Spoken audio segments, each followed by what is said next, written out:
இன்றைக்கி நாம் இந்த வீடியோவில் லாஜிக்கல் ரீசனிங் பேஸ் பண்ணி ஒரு 10 டயக்ராம் சம்ஸ் பார்க்க போகிறோம். சரி, ஃபஸ்ட் சம் என்னென்னு பார்க்கலாமா? இப்போ இந்த சம்மை பொறுத்த வரைக்கும் இந்த இடத்துல என்ன வரும் அப்படின்னு சொல்லி நம்ம கண்டுபிடிக்கணும். ரொம்ப சிம்பிள். கீழே இருக்க 2 டேமையும் ஸ்கொயர் பண்ணி கூட்டியிருக்காங்க. அதாவது 1 ஸ்கொயர் பண்ணால் என்ன வரும்? 1 தான் வரும். ஓகேவா? ஸோ 2 ஸ்கொயர் பண்ணால் 4, அப்போது 1 4 கூட்டினா 5, அதை தான் மேலே போட்டிருக்காங்க. அதே மாதிரி இதில் பாருங்கள், 2 ஸ்கொயர் பண்ணால் 4ன்னு வரும், 3 ஸ்கொயர் பண்ணால் 9ன்னு வரும். 2ஐயும் கூட்டினா 13, அதை மேலே போட்டிருக்காங்க. 3 ஸ்கொயர் பண்ணால் 9, 4 ஸ்கொயர் பண்ணால் 16, 2ஐயும் கூட்டினா 25. அதே மாதிரி இங்கே பாருங்கள், 4 ஸ்கொயர் பண்ணால் 16, 5 ஸ்கொயர் பண்ணால் 25, 2ஐயும் கூட்டினா 41 தான் ஆன்சர். இப்போது ரெண்டாவது சம் என்னென்னு பார்க்கலாமா? இப்போ இந்த சம்மை பொறுத்த வரைக்கும் எனக்கு 4 டயக்ராம் கொடுத்துருக்காங்க. நான் முதல் 2 டயக்ராம் மட்டும் வரைஞ்சிக்கிறேன். ஸோ ஒரு சர்க்கிள் இருக்கா, அதையும் வரைஞ்சிக்கிட்டேன். இப்போ எனக்கு இதை மறைச்சா எனக்கு ஒரு ஆஃப் சர்க்கிள் மாதிரி இருக்கா. ஸோ ரொம்ப சிம்பிள். என்ன பண்ணியிருக்காங்க அப்படின்னு பார்த்தீங்கன்னா, இந்த ஆஃப் சர்க்கிளை அப்படியே இந்த சைடு கொண்டு போயிருக்காங்க. கொண்டு போனால் என்ன இருக்கும் பார்த்தீங்கன்னா, இந்த ஆஃப் சேர்த்து ஒரு முழு சர்க்கிள் மாதிரி தெரியும். அதே கான்செப்டில் இதை இந்த சைடு கொண்டு வருவோம். அதாவது இங்கே ஒரு முக்கோணம் இருக்குது, இதை அப்படியே அந்த சைடு கொண்டு வரும்போது இந்த ஒரு ஆஃபும் சேரும். அப்போ எனக்கு ஒரு சாஞ்ச ஒரு இது மாதிரி ஒரு சதுரம் மாதிரி இருக்குது. இந்த ஷேப் தான் இதுக்கு அடுத்து ஃபார்ம் ஆகிருக்கும். அதனால் இதுதான் ஆன்சர். சரி, மூணாவது சம் என்னென்னு பார்க்கலாமா? இப்போ இந்த சம்மில் நமக்கு 3 டயக்ராம் கொடுத்துருக்காங்க. கொடுத்துட்டு இந்த இடத்துல என்ன வரும்னு சொல்லி கண்டுபிடிக்க சொல்லியிருக்காங்க. நான் என்ன பண்ண போகிறேன் அப்படின்னு பார்த்தீங்கன்னா, ஃபஸ்ட்டு இதுங்களுக்கு இருக்கக்கூடிய சீக்வன்ஸ் என்னென்னு கண்டுபிடிப்போமா? ஓகே, இப்போ என்ன பண்ணியிருக்காங்க, இந்த 5ஐயும் இந்த 4ஐயும் பெருக்கினா என்ன வரும்? 5ஐயும் 4ஐயும் பெருக்கினா எனக்கு 5 20ன்னு வருமா? ஓகே, அதே மாதிரி இந்த 3ஐயும் இந்த 2ஐயும் பெருக்கினா என்ன வரும்? 6ன்னு வருமா? 3 2 6 தானே? ஸோ 6. இது 2ஐயும் கூட்டினா என்ன வரும்? 26ன்னு வருமா? அந்த 26 தான் சென்டரில் போட்டிருக்காங்க. ஸோ இதையும் பெருக்கியிருக்காங்க. பெருக்கினா என்ன வரும்? நமக்கு 32ன்னு வரும். அதே மாதிரி இந்த 5ஐயும் இந்த 2ஐயும் பெருக்கினா என்ன வரும்? 10ன்னு வருமா? ஸோ இது 2ஐயும் கூட்டினா 42. அந்த 42 தான் சென்டரில் போட்டிருக்காங்க. இப்போ லாஜிக் புரிஞ்சிக்க முடியுதில்ல? ஸோ அதே மாதிரி இதையும் இந்த எக்ஸையும் பெருக்கினா என்ன வரும்? 3x வருமா? ஸோ 3xன்னு எழுதிக்கிட்டேன். அதே மாதிரி என்னது, இந்த 8ஐயும் அந்த 1ஐயும் பெருக்கினா 8 தான் வரும். ஸோ +8ன்னு போட்டேன். சீக்வல்ட்டு என்ன வரும்? எனக்கு ஆன்சரு 44ன்னு வரும். ஓகேவா? ஓகே, எனக்கு எக்ஸோட வேல்யூ தான் வேணும். அதனால் என்ன பண்ண போகிறேன், இந்த 8ஐ அந்த சைடு கொண்டு போக போகிறேன். அப்போது 3x = 44 - 8ன்னு வரும். அப்போ கழிச்சா 36. இதையும் கட் பண்ணால் 12ன்னு வரும். அப்போ எக்ஸோட வேல்யூ என்னது? 12 தான் ஆன்சர். இப்போ அடுத்த சம் என்ன அப்படின்னு சொல்லி பார்க்கலாமா? இந்த சம்மை பொறுத்த வரைக்கும் எனக்கு ஒரு 4 டயக்ராம் கொடுத்துட்டு இதுக்கு அடுத்து என்ன மாதிரியான டயக்ராம் வரும்னு சொல்லி கேட்டிருக்காங்க. ஃபஸ்ட்டு எனக்கு ஒரு ஸ்டார் இருக்குது. இந்த ஸ்டாரை நான் என்ன பண்ண போகிறேன், 2 முக்கோணமாக எடுத்துக்க போகிறேன். இது ஒரு முக்கோணம், இது ஒரு முக்கோணம். ஓகேவா? ஓகே, 2 முக்கோணம் சேர்ந்தது ஒரு ஸ்டார். இப்போ இதுலேருந்து இதுக்கு வரும்போது என்ன ஆகுது, நான் சொன்ன அந்த முதல் முக்கோணத்தோட பேஸ்மெண்ட் மட்டும் இல்லாமல் போயிடுச்சு. அப்போது ஃபஸ்ட்டு என்ன சேஞ்ச் ஆகிருக்கு? பேஸ்மெண்ட் மட்டும் இல்லை. எதுக்கு? முதல் முக்கோணத்துக்கு. அப்படியே ரெண்டாவது கான்செப்ட் வருவோம். ரெண்டாவதில் என்ன மாறி இருக்குன்னு பாருங்கள். முதல் முக்கோணத்துக்கு அதே மாதிரி பேஸ்மெண்ட் இல்லை, ஆனால் ரெண்டாவது முக்கோணத்துக்கும் என்ன ஆயிடுச்சு? பேஸ்மெண்ட் இல்லாமல் போயிடுச்சு. அப்போ ரெண்டாவது முக்கோணத்துக்கு பேஸ்மெண்ட் இல்லை. ஓகே, இப்போ அப்படியே மூணாவது வீடியோக்கு வருவோம். இவ்வளோ நேரம் பேஸ்மெண்ட்டை தானே தூக்கிட்டு இருந்தாங்க.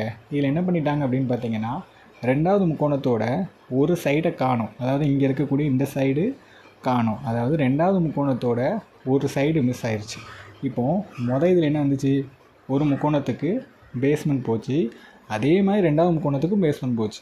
அப்போ இங்கே ரெண்டாவது முக்கோணத்துக்கு சைடு போயிருக்கு. அப்போ அடுத்த இதில் என்ன போயிருக்கும்? முதல் முக்கோணத்துக்கு ஒரு சைடு போயிருக்கும்.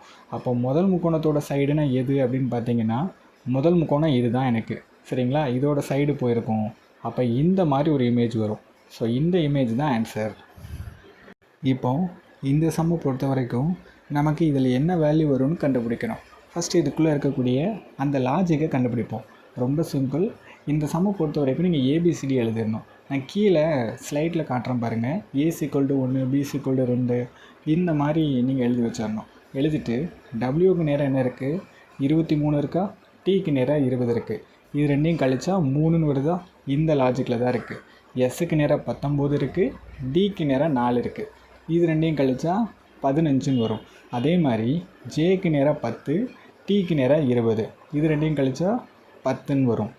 அதே மாதிரி பிக்கு நேராக நமக்கு என்ன இருக்கும், பிக்கு நேராக நமக்கு 16ன்னு இருக்கும், ஜிக்கு நேராக 7ன்னு இருக்கும், இது ரெண்டையும் கழிச்சா 9 தான் ஆன்சர். அடுத்த சம் என்ன அப்படி சொல்லி பார்க்கலாமா? இந்த சம்மை பொறுத்த வரைக்கும் எனக்கு 4 பாக்ஸ் கொடுத்துட்டு இதில் என்ன வரும் அப்படின்னு சொல்லி கேட்டிருக்காங்க.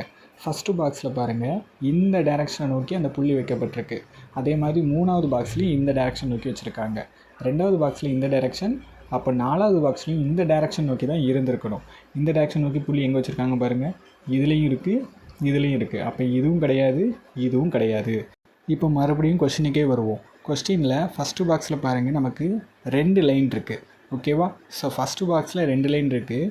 3வது பாக்ஸில் எத்தனை லைன் இருக்குது? 3 லைன் இருக்குது. அப்போ முதல் பாக்ஸில் 2 லைனு, 3வது பாக்ஸில் 3 லைனு கூடி இருக்கா? அதே மாதிரி இந்த 2வது பாக்ஸ் பாருங்களேன், எத்தனை லைன் இருக்குன்னா 5 லைன் இருக்குது. அப்போது இந்த லாஸ்ட் பாக்ஸில் 6 லைன் தான் இருக்கணும். ஸோ 6 லைன் ஏழு வருதுன்னு பாருங்கள், 1 2 3 4 தான் இருக்குது. அப்போது இது கிடையாது. 1 2 3 4 5 6 இருக்குது. So B the answer. அடுத்த சம் என்ன அப்படி சொல்லி பார்க்கலாமா? இப்போ இந்த சம்மில் கமா வர்ற இடத்துல வரக்கூடிய வேல்யூன்னு நம்ம கண்டுபிடிக்கணும். இப்போ ஃபஸ்ட்டு இதில் பாருங்கள், 6ல் 2 வகுத்தா என்ன வரும் நமக்கு? 3ன்னு வருமா? ஸோ 3 எழுதிக்கிட்டேன். 4 8ஆல் வகுத்தா 2ன்னு வரும். அப்போ இதில் இருக்கக்கூடிய லாஜிக்கு புரிஞ்சுக்க முடியுதில்ல? இந்த 2 சைடும் குறுக்க வகுத்துருக்காங்க, வகுத்து வர வேல்யூவை கூட்டிட்டாங்க, கூட்டி சென்டரில் போட்டிருக்காங்க. அதே மாதிரி இதையும் வகுத்தா என்ன வரும் நமக்கு? 4ன்னு வருமா? ஸோ ரெண்டையும் கூட்டினா என்ன வரும்? 8. அந்த 8 தான் சென்டரில் கொடுத்துருக்காங்க. ஸோ இதையும் வகுத்தா 10, 9ஆல் 36 வகுத்தா என்ன வரும்? 4ன்னு வருமா? ஓகே, இது ரெண்டையும் கூட்டினா 14ன்னு வரும். இதுதான் ஆன்சர். இப்போ அடுத்த சம் என்ன அப்படி சொல்லி பார்க்கலாமா? ஸோ இந்த சம்மை பொறுத்த வரைக்கும் இதில் எக்ஸ் இருக்குல்ல, அதில் என்ன வேல்யூ வரும்னு கண்டுபிடிக்கணும். இதில் என்ன லாஜிக் இருக்குதுன்னு பார்ப்போமா? ஸோ ரொம்ப சிம்பிள். இந்த 2 க்யூப் பண்ணால் என்ன வரும்? 8ன்னு வருமா? 2 க்யூப் பண்ணால் 8 வரும். ஸோ அதே மாதிரி இந்த 3 க்யூப் பண்ணால் என்ன வரும்? 3 க்யூப் பண்ணால் நமக்கு 27ன்னு வரும். இந்த ரெண்டையும் கூட்டினா 35ன்னு வருமா? ஸோ அந்த 35 தான் நடுவில் கொடுத்துருக்காங்க. அதே மாதிரி 3 க்யூப் பண்ணால் என்ன வரும்?